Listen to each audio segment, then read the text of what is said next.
எதுலையுமே கொஞ்சம் லிமிட்டாக இருக்க கற்றுக்கோங்க. மொத்த லவ்வையும் ஒருத்தங்க மேலே கொட்டிட்டு ஐயோ ஆமா ஐயோ ஆமா அப்படின்னு புலம்புறத விட்டுருங்க. திருப்பி அவங்களும் அதே மாதிரி இருக்கணும்னு எதிர்பார்க்காதீங்க. எதுவுமே அதிகமாக கிடைக்கும்போ வெறுப்பு தாங்க வரும். எப்போவாச்சும் மழை பெஞ்சிச்சின்னா மழையில் ஜாலியாக ஆட்டம் போடுவோம். அதுவே டெய்லி பெஞ்சா என்னடா இது வெளியே கூட போக முடியல அப்படின்ட்டு திட்டுவோம்.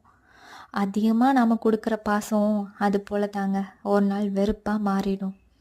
அதனால் நம்மளுக்கு தாங்க தேவையில்லாமல் டிப்ரெஷன், ஒழுங்காக சாப்பிட முடியாது, தூங்க முடியாது, குளிக்க கூட தோணாதுங்க.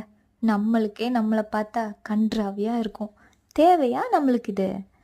சாப்பிட்டோமா, தூங்கினோமா, ஜாலியாக ஊரை சுற்றினோமான்னு ஹாப்பியாக இருக்கணுங்க. பாசத்தை கொடுங்க, வேணான்னு சொல்லலை. ஆனால் கொஞ்சமாக கொடுங்க. பேலன்ஸை நீங்களே வச்சுக்கோங்க. லிமிட்டாக இல்லாமல் பாச